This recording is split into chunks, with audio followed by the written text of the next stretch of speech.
Assalamualaikum warahmatullahi wabarakatuh.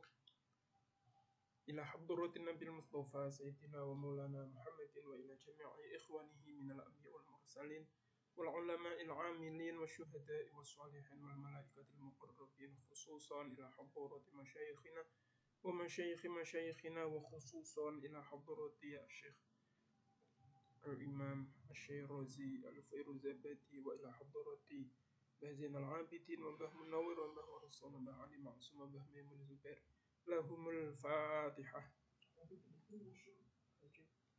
Bismillahirrahmanirrahim. Alhamdulillahi rabbil alamin arrahmanir rahim maliki yaumiddin. Iyyaka na'budu wa iyyaka nasta'in ihdinas siratal mustaqim siratal ladzina an'amta 'alaihim ghairil maghdubi 'alaihim waladdallin. Amin.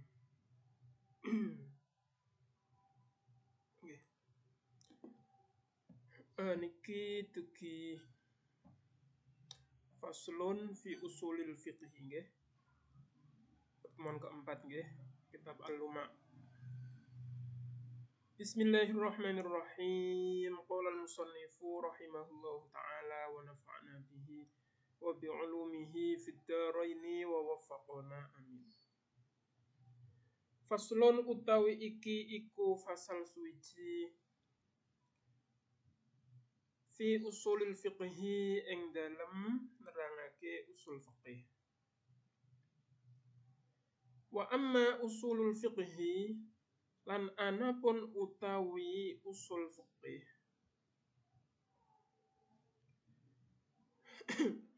Fahiya mongko utawi usul fiqih iku al-adillatu pira-pira dalil. Allati kang yubna kang dibangun alaiha ing atase allati apa al-fiqhu fiqih.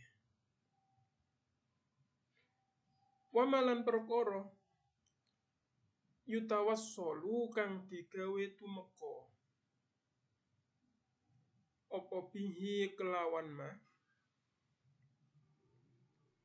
ilal adillati maring pira-pira dalil ala sabilil ijmali ing atase dalan global.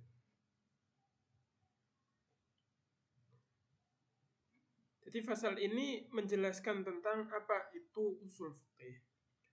Nah, jadi di sini definisi usul fiqih adalah dalil-dalil yang mana fiqih itu dibangun di atasnya. Yakni para mujtahidin itu membangun fikihnya di atas usul fikih, berlandaskan kepada usul fikih, berlandaskan kepada dalil-dalil, berdasarkan kepada petunjuk-petunjuk. Nah, petunjuk-petunjuk itulah yang disebut dengan usul fikih.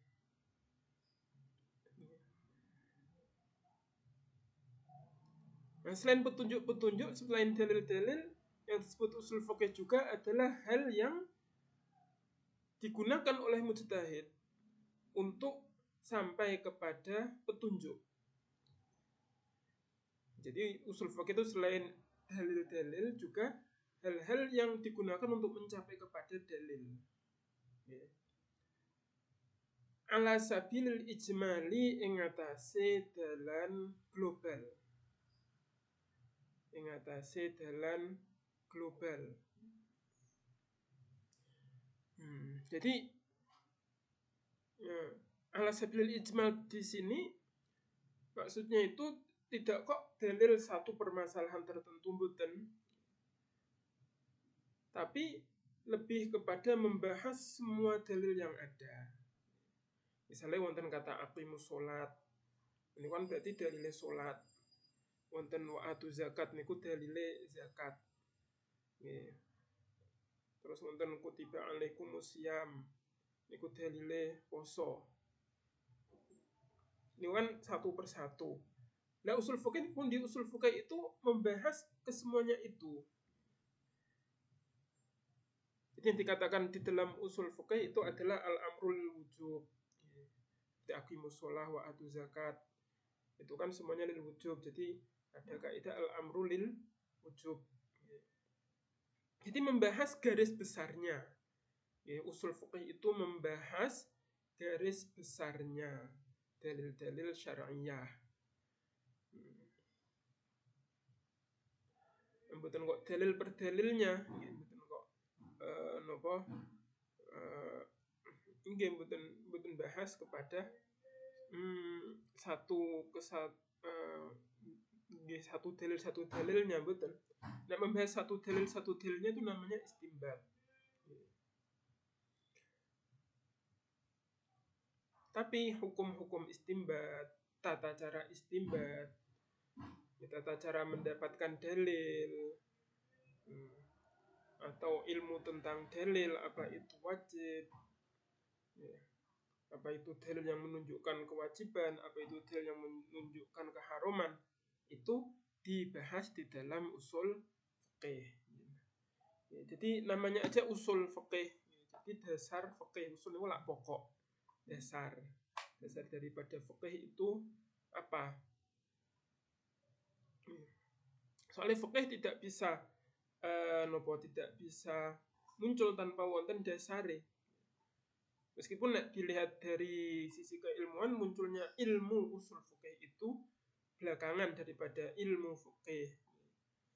Tapi secara wujudnya, secara eksistensinya, itu tidak bisa fiqih tanpa usul fiqih. Secara eksistensinya para ulama sudah menggunakan usul fiqih meskipun belum berupa wujud ilmu.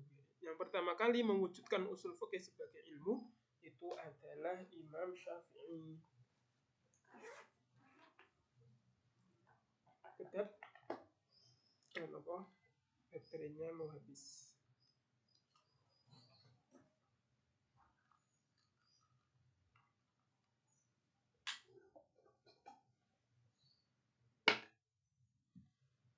Nggih. Wal adillatu utawi pira-pira dalil.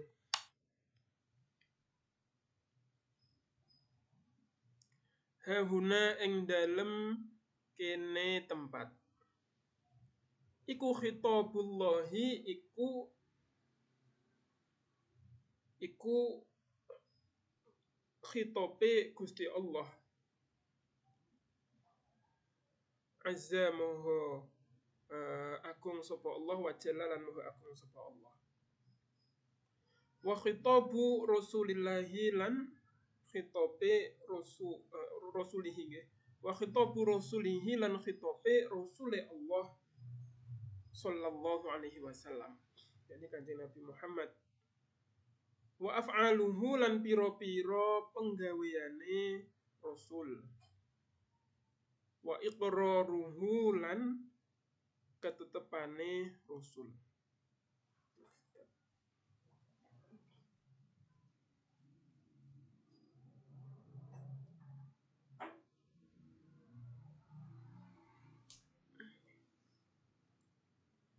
Wa iqraruhu lan ketetepane Rasul. Wa ijma'ul ummati lan ijma'i umat. Jadi dalil di sini itu adalah khitab Allah, khitab Rasul, perbuatan Rasul, ketetapan Rasul, dan ijma' ummah. Jadi tidak hanya dalil apa niku namine dalil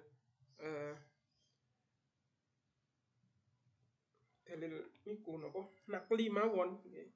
Tapi dalil akli juga, soalnya ono ijma' dan ono qiyas juga. Wal qiyasu lan qiyas, wal baqa'u lan netepi ala hukmil asli ing atase hukum asli. Inda adami hadil adillati ing dalem nalika ora anane ikilah pira-pira dalil.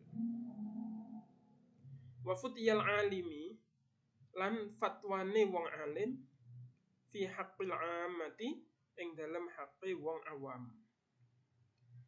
Jadi dalil yang disebut dalam definisi tadi dikatakan bahwa usul fiqih adalah dalil-dalil yang di mana fiqih itu berdasar kepadanya. Para mujtahid membangun fiqih di atas dalil-dalil itu. Nah, dalil-dalil yang dibahas oleh usul fiqih itu tidak hanya dalil nakli saja, tapi juga dalil akli. Seperti ini dikatakan dalil di sini adalah pertama khitabullah yakni Al-Qur'an, khitabur Rasulillah yakni hadis. Hadis niki ono telu, khitab, af'al kali iqrar. Kemudian ijma'ul ummah, kemudian qiyas, kemudian al-baqa'u ala hukmil asli, nopo istishab, ketika tidak ada dalil-dalil yang telah disebutkan. Dan juga termasuk dalil adalah fatwanya orang alim terhadap orang awam. Jadi orang awam yang meminta fatwa kepada orang alim, nah fatwanya orang alim itu bagi dia adalah dalil. Bagi si awam itu adalah dalil. Wama lan perkara makirin. Wama yatawassalu bi lal adillati fa huwa al-kalamu ala tafsili hadhil adillati. Wama anapun utawi perkara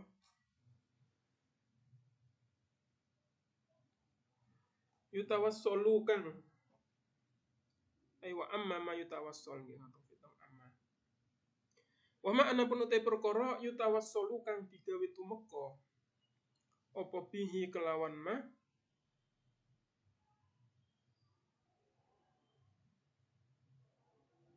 ilal adillati maring pira-pira dalil. Fahuwa mengko utawi ma yutawassal iku al-kalamu pembahasan ala tafsili hadhil adillati ing atase ngrinci ikilah pira-pira dalil. Wa wujuhiha lan pira-pira bentuke dalil. Pira-pira wajahe dalil. Wa tartibi ba'dihha lan ngurutake sebagiane adillah ala ba'din ing atase sebagian kang liya. Jadi kalau ulangi, usul fuqih yaitu adalah dalil yang mana fuqih itu dibangun di atasnya dan hal-hal yang digunakan untuk mencapai kepada dalil secara global. Nah, hal-hal yang digunakan untuk mencapai kepada dalil itu adalah pembahasan tentang rincian dalil-dalil itu. Ya, ini penjelasan lebih rinci tentang apa itu dalil, apa itu khitabullah, apa itu khitab Rasulillah, ya, apa itu ijma', apa itu qiyas. Itu adalah al-kalam ala tafsili hadhil adillah. Jadi pembahasan tentang rincian dalil-dalil fiqih itu disebut dengan usul fiqih. Dan mengurutkan satu dengan yang lain. Yakni urut-urutannya bagaimana? Dalil yang tertinggi tingkatannya itu mana? Al-Qur'an, kemudian hadis. Ya, Al-Qur'an wonten sing napa muhkam, wonten sing napa mutasyabih, wonten hadis sahih, hadis hasan. Nah, itu kan napa diurutkan ketika ada dua dalil yang bertentangan mana yang diutamakan. Wa awwalu ma utawi kawitane perkara yubda'u kang dikawiti bihi kelawan ma.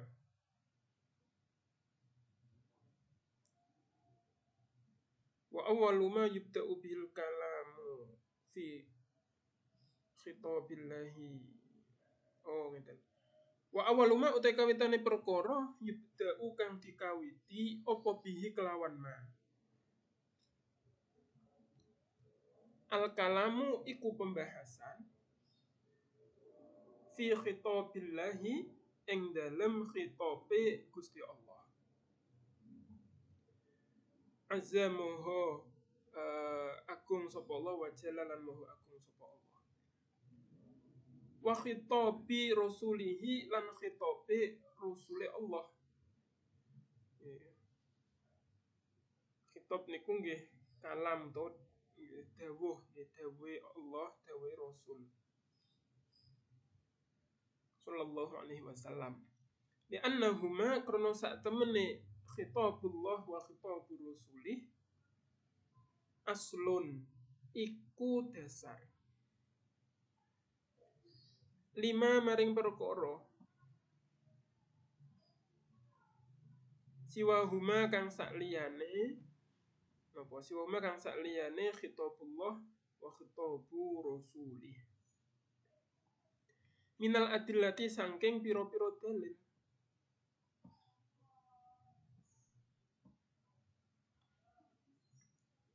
Wa yadkhulu lan melebu fi dzalika ing dalem mengkono-mengkono khitabullah wa khitabu rasulih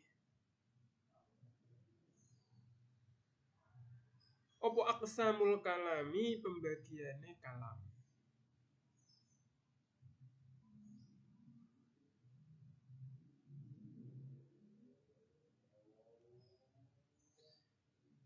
Wal haqiqatu lan haqiqah wal majazu lan majaz wal amru lan perintah wan nahyu lan larangan wal umumu lan umum wal khususu lan khusus wal mujmalu lan mujmal wal mubayyanu lan mubayyan wan nasikhu lan nasikh wal mansukhu lan mansukh. Jadi dalam usul fikih yang pertama kali dibahas adalah pembahasan tentang khitabullah dan khitabnya Rasulullah. Yang pembahasan tentang Al-Quran dan hadis qauli. Misalnya memiliki napa mangke sing hadis fi'li masuk ke berikutnya. Masuk ke nomor 2, sing nomor 1 niki pembahasan tentang khitabullah dan khitabnya Rasulullah. Kenapa kok napa niki kedua khitab ini menjadi yang pertama? Karena keduanya ini merupakan dasar dari dalil-dalil yang lainnya. Dalil-dalil yang lain nanti semuanya merujuk kepada khitabullah dan khitabi rasulih. Dan ketika membahas tentang khitabullah dan khitabi rasulih, ini kita masuk ke dalam pembahasan pembagian kalam. Kalam itu ada apa saja? Ada kalam insya, ada kalam khobar dan lain sebagainya. Juga masuk pembahasan tentang hakikoh dan majaz. Suatu kata ini apakah kata yang hakikat, yakni kata yang sesuai dengan maknanya yang asli, atau kata majaz, kata kiasan, tidak menggunakan arti yang asli tapi sudah dipinjam untuk makna yang lain.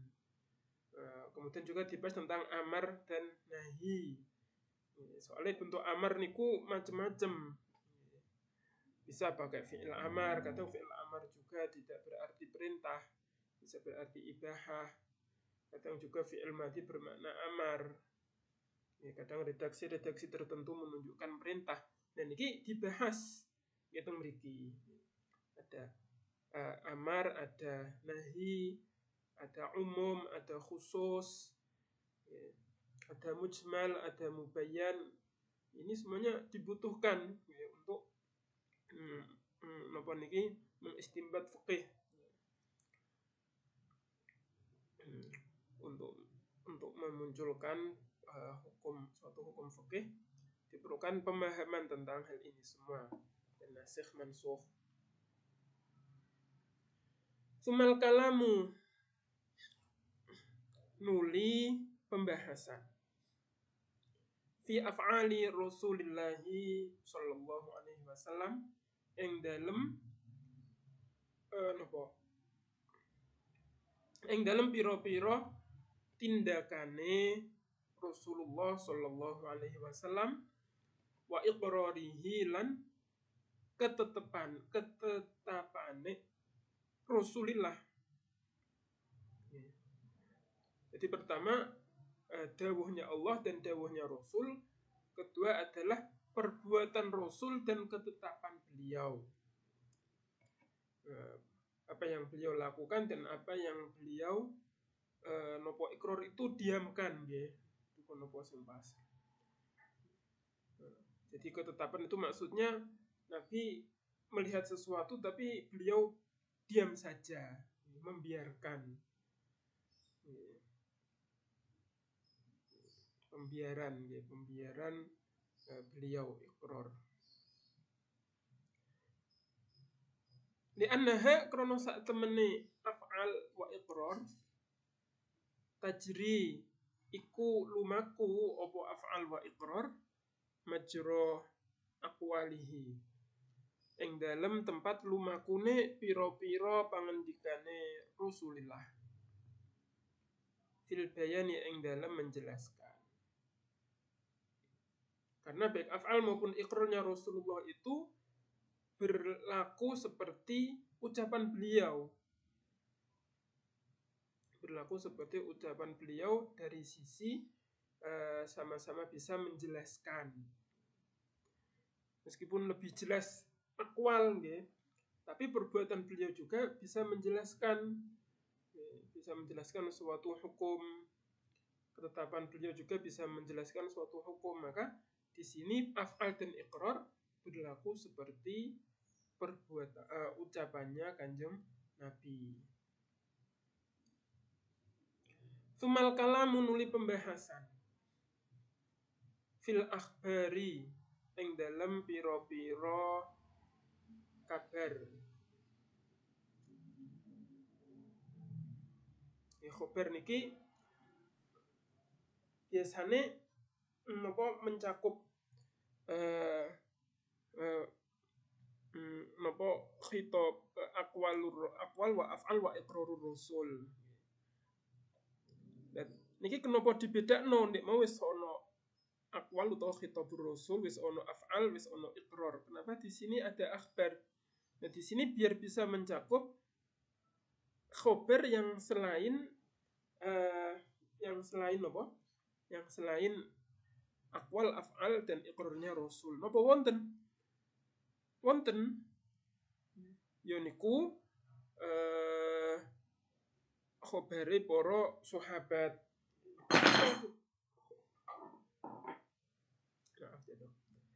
Nggih, terus wonten hadis niku mboten hadis marfu' mawon, wonten hadis mauquf, wonten hadis munqati'. Jadi akhbar ini mencakup hadis mauquf, marfu', munqati'. Marfu' niku kan yang dinisbatkan kepada Kanjeng Nabi. Nek mauquf itu dinisbatkan kepada sahabat, hanya saja sahabat tidak mungkin mengatakan hal itu kecuali mendapatkan ajaran dari Kanjeng Nabi. Mula tetap dianggap sebagai hadis dan bisa menjadi sumber hukum. Jadi fil akhbar niki biar bisa mencakup hadis yang selain dinisbatkan kepada Kanjeng Nabi, yakni dinisbatkan kepada sahabat maupun tabi'in. Li'annaha karena sak temene akhbar tariqun iku dalan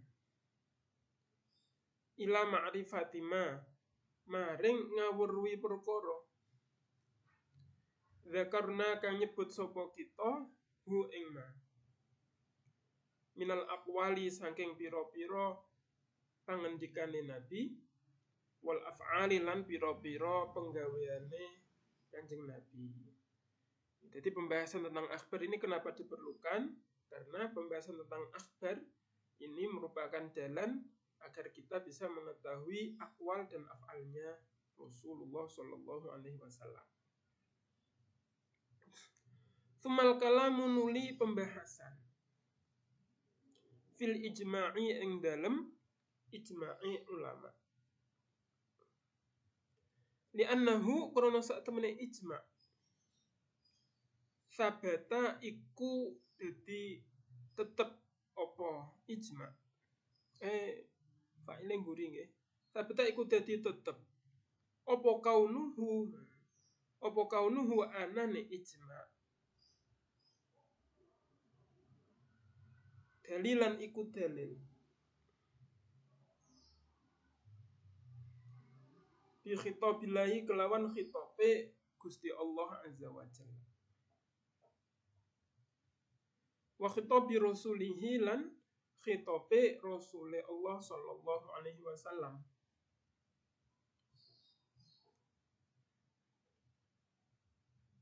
Wa anhuma lan sangking wa anhuma lan sangking khitabillah wa khitabi rasulih yan aqidu ternapa terbentuk nggih. Terakati ngoten kan asline. Terakati atau terbentuk nggih.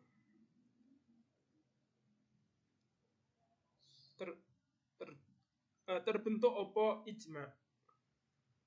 Jadi kemudian yang akan dibahas adalah pembahasan tentang ijma.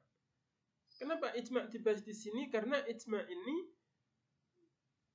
telah ditetapkan bahwa dia dalil, bahwa ijma ini merupakan dalil disebabkan oleh adanya khitabnya Allah Azza wa Jalla dan khitabnya Rasulullah.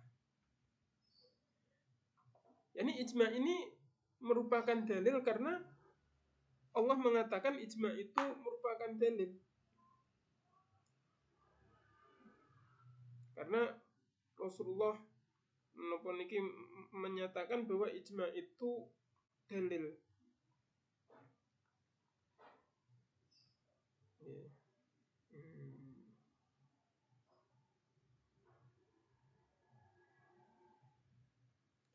Lebih tepatnya pangandikane Rasulullah la tajtami'u ummati ala dhalalatin.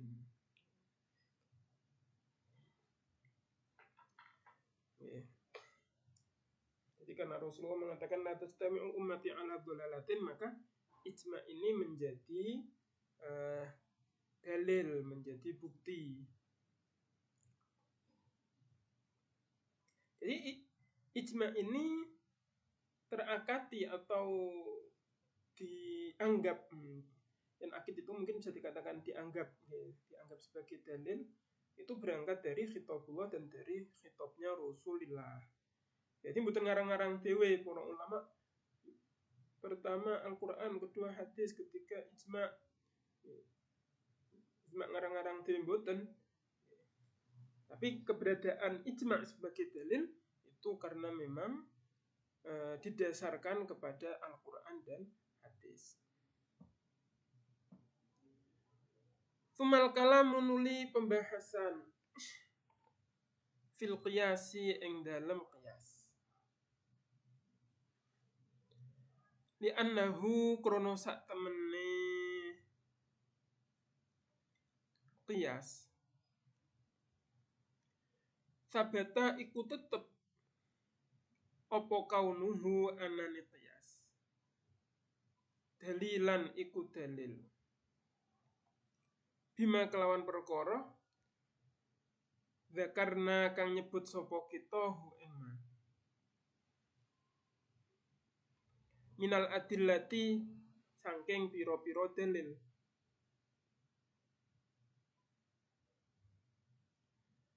Kemudian membahas kias. Kenapa kias dimasukkan? Kenapa kias perlu dibahas? Karena kias ini merupakan karena kedalilan kias, yakni kias ini bisa menjadi dalil itu dibuktikan dengan dalil-dalil yang telah terdahulu. Yakni didasarkan kepada Quran, didasarkan kepada hadis, didasarkan kepada ijma bahwa qiyas ini bisa menjadi dalil. Wa ilaiha lan maring ma dzakarnahu minal adillah yastanidu bersandar opo qiyas. Yakni qiyas ini bersandar kepada dalil-dalil yang tadi disebut terdahulu. Maka qiyas ini diletakkan di belakangan. Karena dasar daripada qiyas adalah dalil-dalil yang sebelumnya telah disebutkan. Sumanat kuru nuli nyebut sopo kita hukmal asya'i ing hukume piro-piro suwiji-wiji fil asli ing dalam asline. Kemudian setelah kita membahas kias, nanti kita akan membahas tentang hukum asal. Karena hukum asal tadi disebutkan merupakan salah satu dalil fikih. Kalau tidak ada dalil yang lain, maka kita menggunakan hukum asal. Hukum asal niku hukum sebelum hukum terakhir yang kita ketahui. Hukum terakhir yang kita ketahui. Misalnya Kita tadi yakin bahwa kita wudu, tapi kemudian ragu wis ngentut atau orang ngentut. Nah, maka kita menggunakan hukum asli, yaitu hukum terakhir yang kita pastikan. Napa hukum terakhir yang kita pastikan? Yuniku duwe wudu. Kan yang terakhir kita pastikan kita mau berwudu. Adapun ngentut napa orang ngentut itu kan diragukan. Itu namanya kita kembali kepada hukum asli. Dan nanti di akhir akan dibahas tentang hukum asli itu apa saja. Dalam suatu hal niki hukum aslinya halal maupun haram. Jadi kalau hukum aslinya halal selama tidak diketahui yang mengharamkan berarti kan tetap halal. Nah, hukum aslinya haram selama tidak diketahui hal yang menghalalkan berarti tetap haram. Nah, itu nanti ada dibahas di akhir, ya, tentang hukum asli itu apa saja. Li'annal mujtahida krono sak temene mujtahid.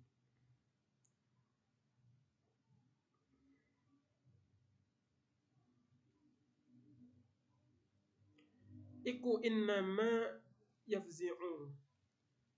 Iku angin pertin innama yufza'u. Angin pestine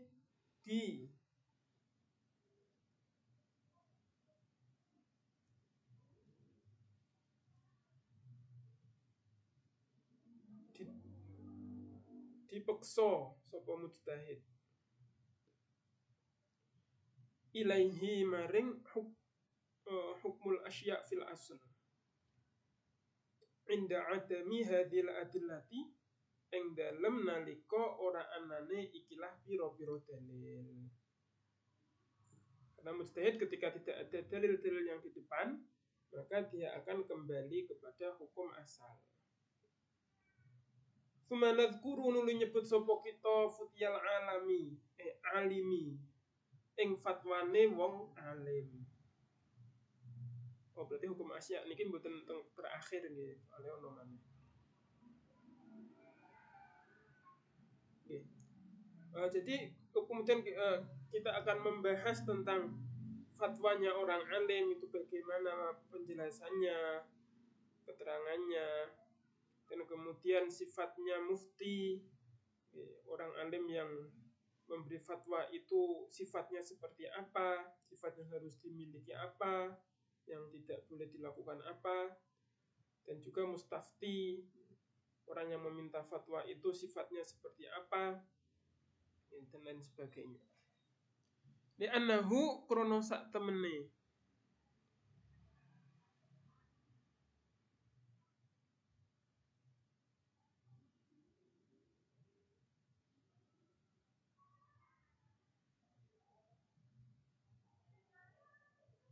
li'annahu krono sak temene alim iku innama yasiru angin pestine dadi sapa alim dadi iku thariqon dalan lil hukmi kedue hukum boten nggih redaksine nggih.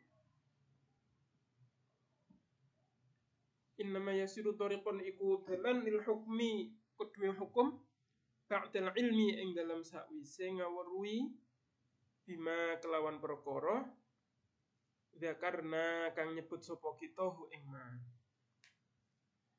Jadi kenapa kok pembahasan tentang fatwanya orang alim, pembahasan tentang mufti mustafti ini disebut setelah itu semua tadi?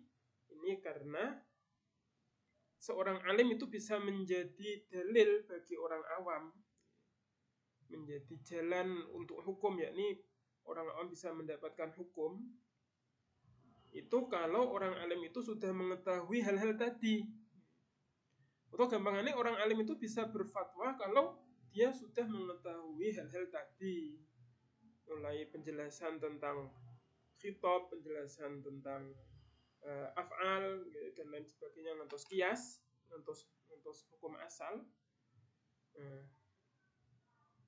Kalau sudah mengetahui itu baru bisa seorang alim ini menjadi jalan, bisa membuka jalan hukum, bisa memfatwakan hukum kepada orang yang meminta fatwa.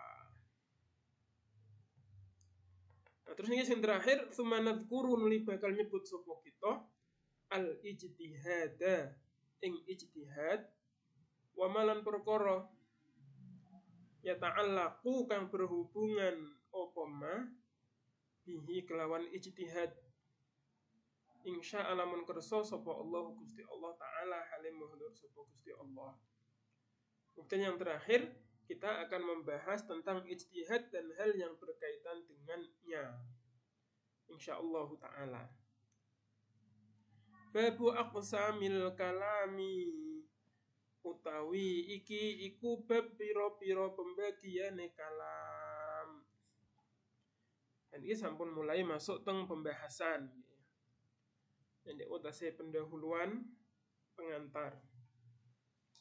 Ini pun masuk pembahasan usul fikih, niki bab penjelasan tentang bagian-bagian kalam. Wow, disebutkan di atas sebagai khitabullah wa khitabi rasulih. Untuk bisa mengetahui khitabnya Allah, maka kita perlu mengetahui bagian-bagian kalam. Ini kalam secara umum. Kasi mencakup yo kalame menungso, kalame sapa wae. Jami'u ma utawi sekabehane perkara. Yutalaffadhu kang dilafatake. Lafat niku swara. Jadi yutalaffadhu yang disuarakan. Sehingga lafat niku mboten kok coretan teng kertas. Coretan teng kertas niku mewakili kalam nggih. Soalnya kalam yang sebenarnya itu lafat ya. Al-kalam huwal lafdhu. Menurut mriki yutalaffad nggih. Yutalaffad itu dilafatake utawa disuaraake apa bihi kelawan ma. Minal kalami saking kalam dorbani iku ana rong macam. Muhmalun rupane kalam kang muhmal, kalam kang dianggurake. Wa mustakmalun lan kalam kang digunakake. Jadi semua yang dilafatkan, semua kalam yang dilafatkan itu ada dua macam. Yang pertama adalah kalam yang muhmal, kedua kalam yang mustakmal. Muhmal itu kalam yang tidak digunakan. Mustakmal kalam yang digunakan. Dan apa niku muhmal? Apa itu mustakmal? Fal muhmalu mongko utawi muhmal ma iku perkara, iku kalam. Lam yudha kang ora diletakkan apa ma. Ora digawe apa ma. Apa nggih wadoan niku nggih.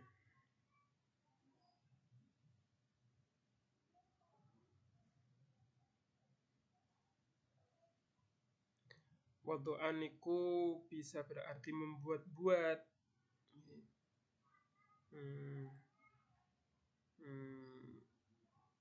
Dalam hal ini mungkin yudha niki tidak dikonvensikan. Napa konvensi? Tidak disepakati. Nggih.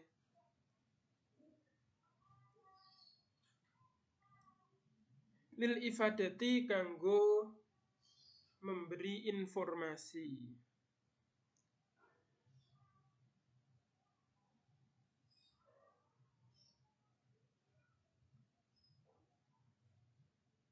Muhmal adalah kalam yang tidak dibuat, ngoten mon nggih yuk niki diartikan tidak dibuat. Muhmal adalah kata yang tidak dibuat untuk memberi informasi. Nggih.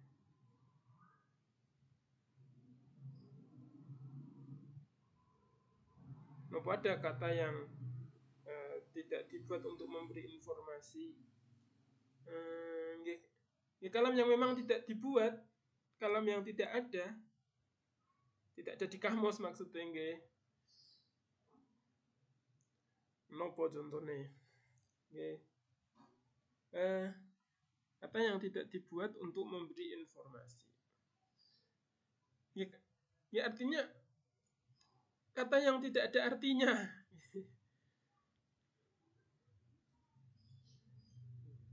Dadidu niku nggak ada artinya kan, berarti niku muhmal. Dezun nggak ada artinya, berarti muhmal. Itu kan suatu kata yang tidak dibuat untuk memberi informasi.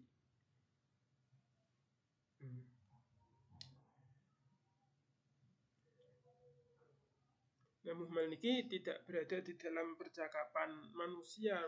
Kalau ketika kita melakukan percakapan mesti semuanya menggunakan kata mustakmal. Kecuali nek pancen kita nembe nganggur, nembe gawe rusuh, kita ngucapke perkara sing ora difahami wong liya. Nah niku namine kata sing muhmal. Tapi nek kita ngomong kan lumrah yo pengen memberi informasi kepada orang, maka niku namanya ifadah, nanti masuk ke mustakmal nggih. Ya, kalau ulangi lagi, muhmal adalah kata yang tidak dibuat untuk memberi informasi, yaitu gampangannya kata yang tidak bermakna. Wal mustakmalu utawi mustakmal, ma iku kalam wudi'a kang dibuat apa ma lil ifadati kanggo paring informasi. Ifadah niku paring faedah, faedah niku nggih ilmu, faedah niku info. Jadi mustakmal adalah kata yang dibuat untuk memberi informasi.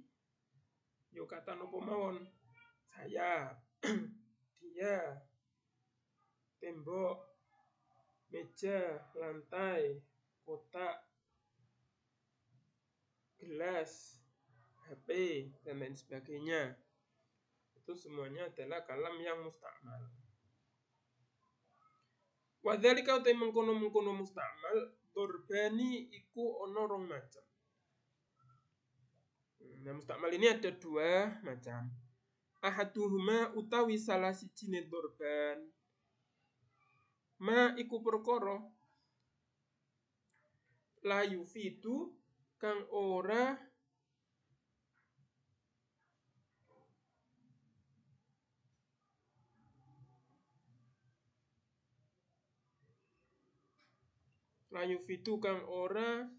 menunjukkan apa ma.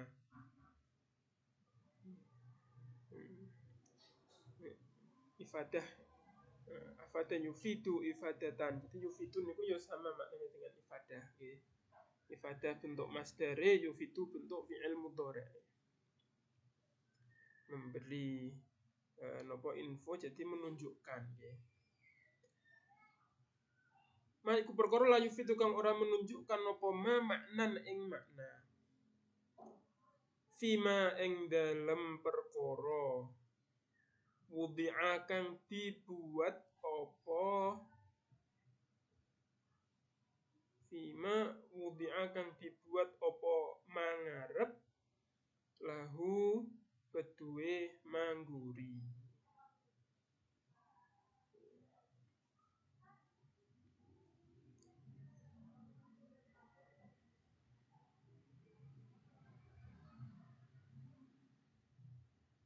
Jadi untuk memahami fima wudi'alah niki rujuke ning ndi kita gunakan atau kita jadikan fi'il mabni majhul ini menjadi fi'il mabni maklum dulu. Jadi wada'tu Asimah libnati, saya membuat nama Asimah untuk anakku.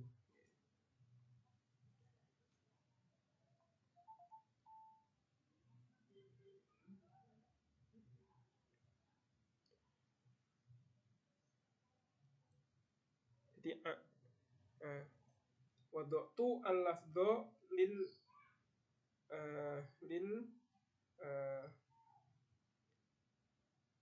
maksud. Jadi ngenten. Kata mustakmal ada dua macam. Yang pertama adalah yang tidak menunjukkan makna di dalam, atau makna ini makna lain ngoten nggih. Hal yang tidak menunjukkan makna lain di dalam makna yang diperuntukkan.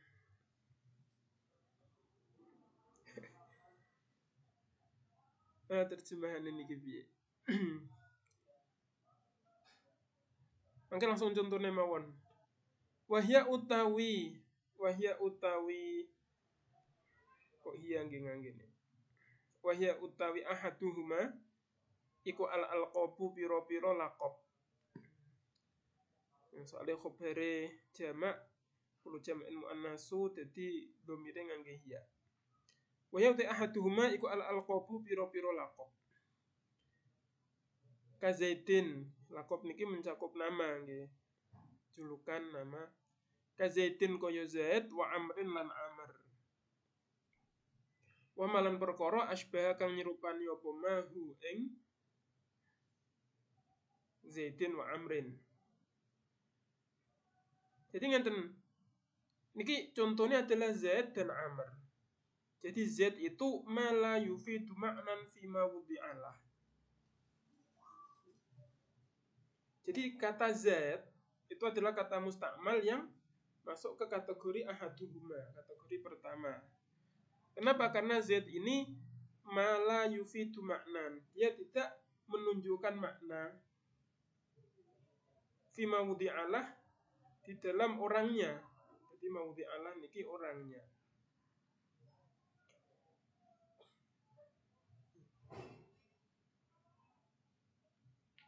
Contohnya malih Labib nggih, jeneng kula mon. Labib niku mala yufidu maknan fi mawdi'alah. Labib niku sesuatu yang tidak menunjukkan makna di dalam orangnya, yakni saya. Tegese Labib yo Labib. Enggak berarti krono kulo Labib berarti kulo cerdas. Boten ngoten, bisa jadi wong sing jenenge Labib ora cerdas. Bisa jadi wong sing jenenge Labib cerdas. Iki lak napa? Nah niki namine malah yufidu maknan fi mawdi'alah. Labib artine napa? Labib artine nggih wong sing teng ngarepe sampeyan niki. Jadi tidak menunjukkan makna yang lain. Ini namanya malah yufidu maknan fi mawdi'alah. Jadi masing ngarep itu artinya lafaz Labib itu sendiri, masing guri itu adalah orang yang ditunjukkan oleh lafaz itu. Jadi Labib tidak memberikan makna lain di dalam kulo, di dalam mawdi'alah. Mungkin saged dipahami nggih.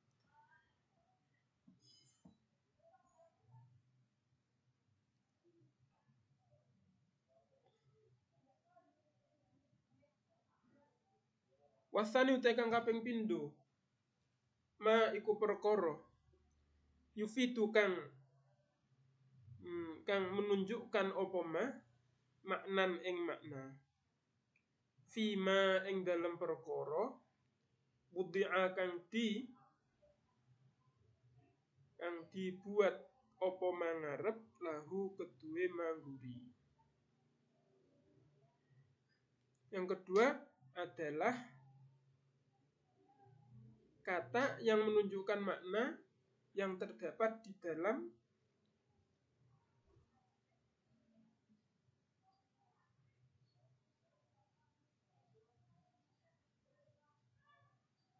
dalam hal yang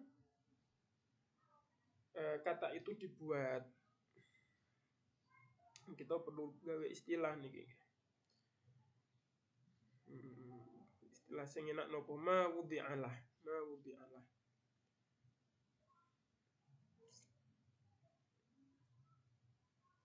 Kata yang memberikan makna di dalam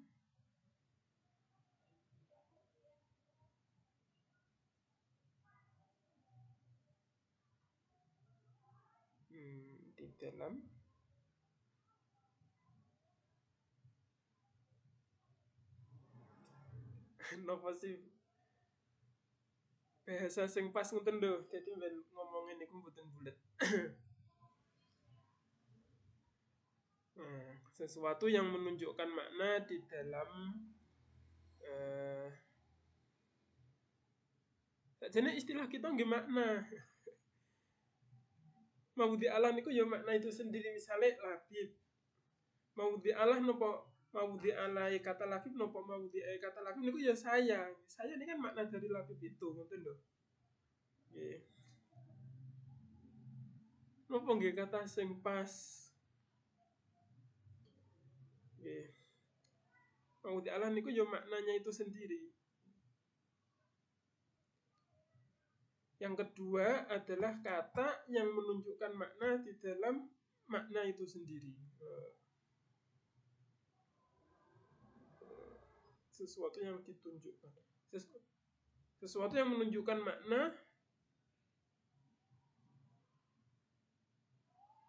di dalam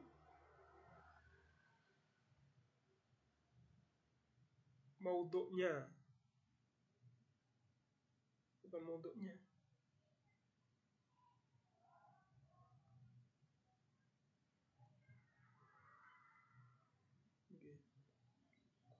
Contohnya ngeten, langsung contohnya mawon kula kesulitan mencari padanan kata sing pas. Mencari terjemahan sing pas. Jadi contohnya ngeten. Kula jadi contoh sing kedua niki yo selain nama-nama niku, selain nama orang, nama desa. Yo napa mon misale buku nggih. Buku niku mayufidu maknan fi mawdi'alah. Kenapa? Karena ketika dikatakan buku, kita tahu bahwa dia berisi kertas, ada catatan-catatannya, ada tulisan-tulisannya, ada ilmunya. Dan itu ketika kita mengatakan buku, maka kita langsung paham suatu makna.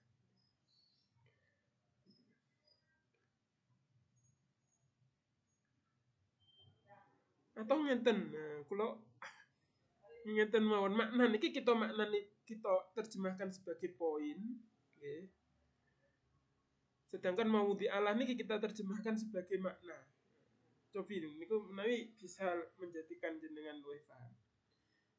Yang kedua adalah kata yang menunjukkan suatu poin di dalam makna yang diperuntukkan. Misalnya buku. Okay. Buku niki kan niki mawudi alai. Jadi mawudi alai. Sedangkan buku itu kan mengeluarkan lafaz buku. Buku ini adalah ma yufidu maknan. Niki namanya adalah mawudi alah. Jadi kata buku ini menunjukkan suatu poin yang terdapat di dalam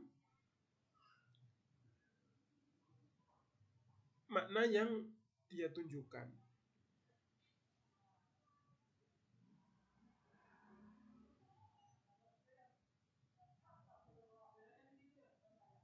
Okay. Jadi ketika kita mengatakan buku, maka kita paham, oh ini buku, berarti ini ada poin-poinnya, nopo poin-poinnya, nopo kertas, ada tulisan-tulisannya dan lain sebagainya.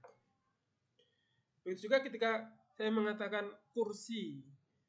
Ketika saya mengatakan kursi, di situ di dalam kata kursi itu menunjukkan poin-poin. Oh, kursi itu kakinya 4, digunakan duduk kan. Nah, itu namanya mayufitu maknan fima wudi'alah. Kata yang menunjukkan poin di dalam makna yang dia tunjukkan, di dalam makna yang diperuntukkan.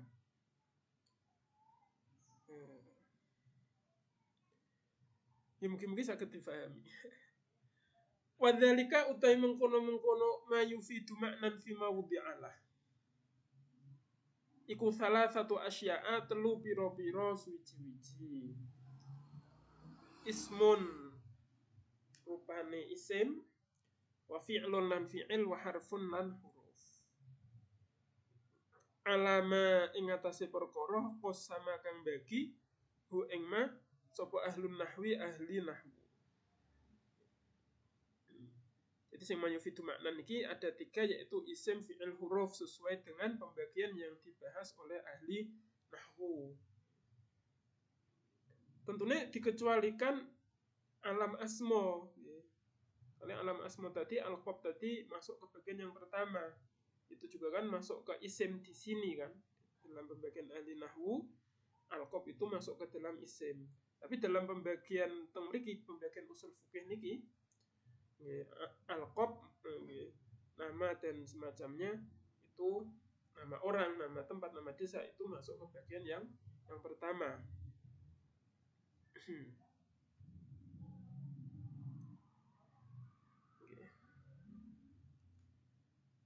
Fal ismu mengko utawi isim kullu kalimatin iku saben-saben kalimat. Dalat kang nuduhake apa kalimat ala maknan ing atase makna fi nafsiha ing dalem awak dhewene kalimat. Mujarrodin kang sepi an zamanin saking zaman. Makhsusin kang khusus.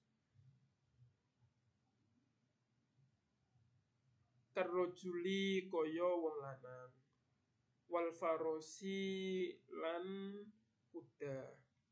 Wal himari lan keledai. Wa ghairi dzalika lan sakliyane mengkono-mengkono rojul ila akhirih.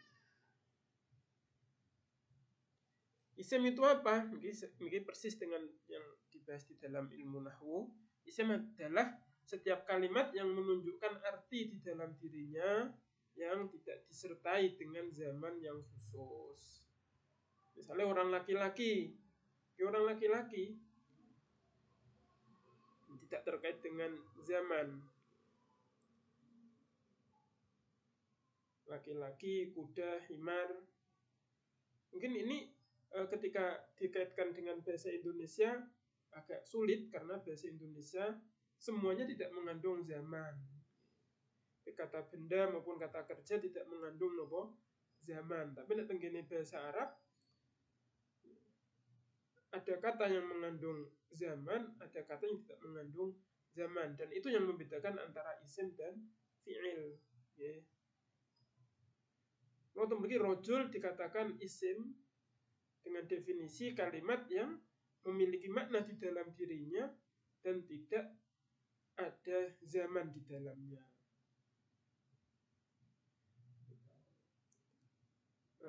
Kalau dengan definisi seperti ini, kalau untuk mendefinisikan bahasa Indonesia mboten saged, soalnya semua bahasa Indonesia nanti masuknya ke isim. Karena semuanya mujarrad an zaman, kan. Memukul yo isim soalnya mujarrad an zaman.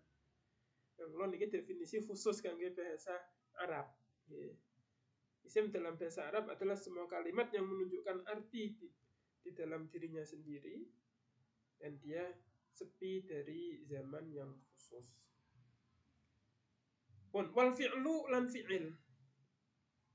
Wal fi'lu utawi fi'il. Kullu kalimatin iku saben kalimat. Dalat kang nuduhake apa kalimat ala maknan ing atase makna fi nafsiha ing dalem awak dhewene kalimat. Muqtaronin napa rinen?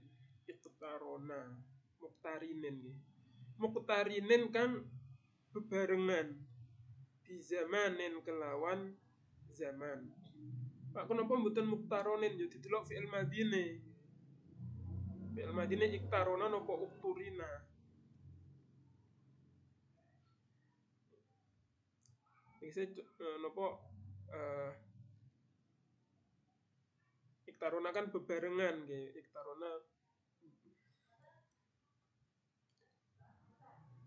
Iktarona niku wazan ifta'ala. Wazan ifta'ala niku limutawa'ati fa'ala. Fungsinya adalah mutawa'ah. Mutawa'ah itu menghilangkan maf'ul. Kalau korona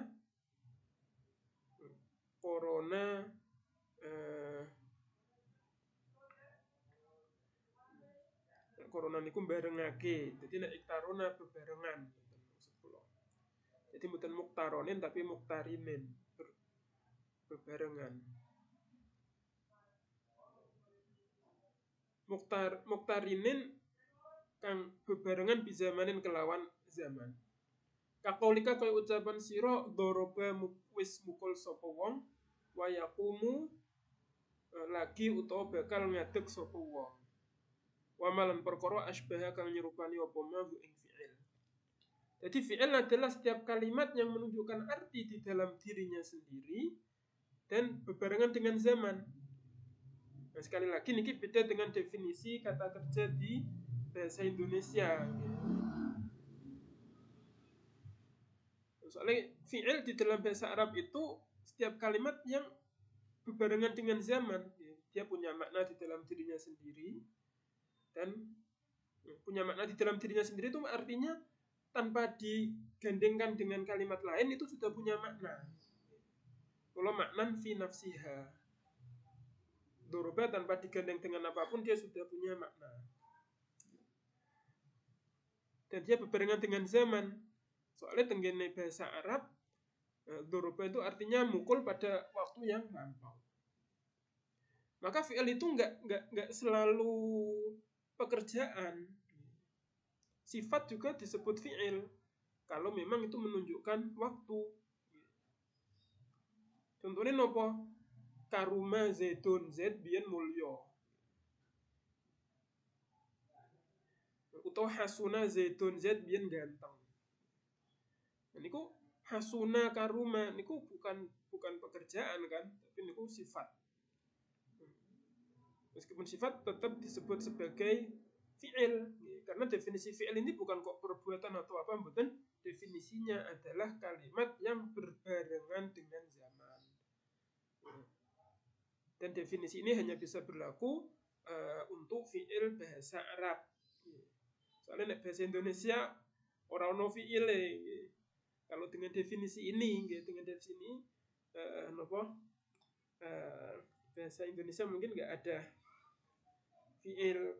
Soalnya nggak ada waktunya sama sekali kan. Bahasa Indonesia nggak mengandung waktu sama sekali. Semuanya isim berarti. Nipun.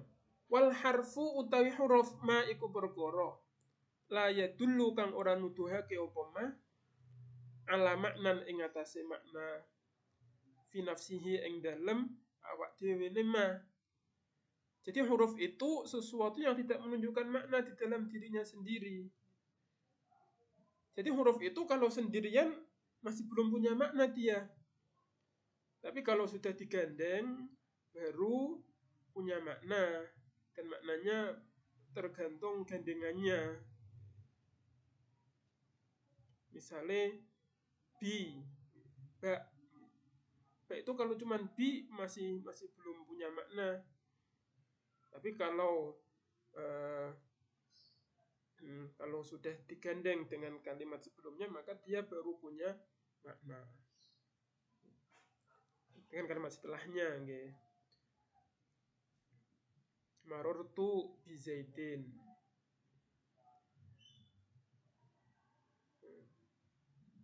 Dorobtu bil kolami. Jadi bi baru punya makna kalau digandeng, kalau berbarengan dengan yang lain. Wa dalalan nuduhake apa ma ala maknan ing atase makna fi ghairihi ing dalem liyane ma. Tidak punya makna pada dirinya sendiri tapi menunjukkan makna pada orang lain. Kamin koyomin wa ilalan ila wa alalan ala wa amsalihi lan piro-piro sepadane min ila ala. Wa aqallu kalamin mufidin wallahu a'lam bissawab. Kurang sithik. Lanjut ke kedap nggih. Lanjut ke kedap pangapunten. Kula ora ngerti ana bab niki. Wa aqallu kalamin utawi paling sithik kalam mufidin kang aweh faedah. Ma iku perkara bunia kang dibangun apa ma minismeni saking dua isim. Insyaallah pun sami ngertos soalnya pembahasannya wis sering dibahas di dalam ilmu nahwu. Kalam yang bisa memberikan info niku minimal terdiri dari dua isim. Kakolika kaya ucapan sira zaitun qaimun. Zaitun utawi zaid qaimun iku wong kang ngadeg. Wa amrun utai amr iku akhuka dulur sira.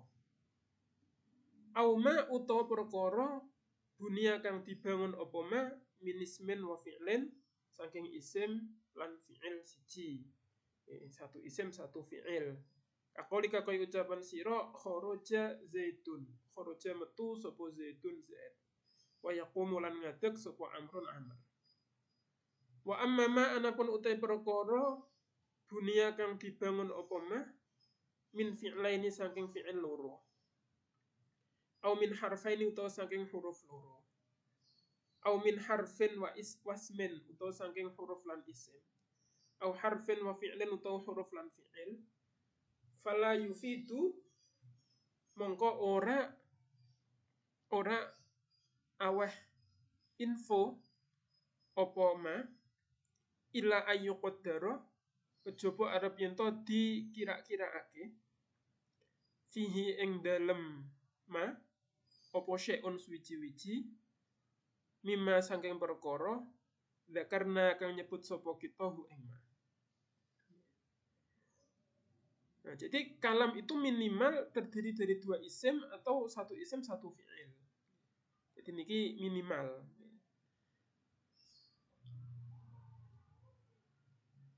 Sehingga yo napa bisa lebih dari dua bisa mufid nih, tapi kalau di bawah dua nggak bisa mufid. Adapun kalam yang terdiri dari dua fi'il niku belum bisa mufid. Kharaja yaqumu belum bisa memberikan informasi. Atau dari dua huruf fi bi mboten saged. Dari satu huruf satu isim ila zaidin.